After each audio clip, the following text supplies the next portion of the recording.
মাঝে মাঝে আমার কাছে মনে হয় জীবনের ছোট্ট ছোট্ট কিছু পরিবর্তন যদি তোমার জীবনটাকে একটু ভালো কিছু দেয় তাহলে ক্ষতি কী। আজকে আমি রান্না করছি বেগুন দিয়ে রুই মাছের ঝোল। তো এই রান্নাটা করার জন্য আমি চেষ্টা করছি যাতে যতটা সম্ভব কম তেলে এটাকে রান্না করা যায়।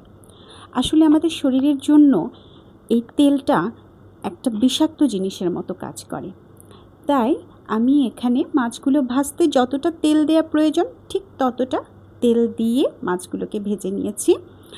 এরপর বেগুনগুলোকে হলুদ, লবণ, মরিচ দিয়ে খুব ভালোভাবে মেখে তাতে আমার ব্লেন্ডারে যে আমি আদা রসুন বাটাটা করেছিলাম সেটা সহ একটু পানি দিয়ে ভালোভাবে ঢাকা দিয়ে বেগুনটাকে কষিয়ে ভাজা মাছ দিয়ে ঝোলের পানি দিয়ে তাতে কাঁচামরিচ চিড়ে দিয়ে আমি রান্নাটাকে শেষ করেছি।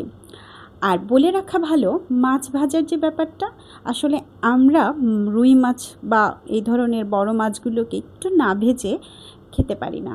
আসলে অভ্যাস সব কিছু, আমাদের অভ্যস্ততা তৈরি হয়েছে এভাবে। তাই রান্না শেষে দেখলাম আজকে এমন বৃষ্টি হচ্ছে, ঝুম বৃষ্টি। আর এই বৃষ্টি দেখলেই আমার মনটা কেমন চা কফির কথা মনে করে।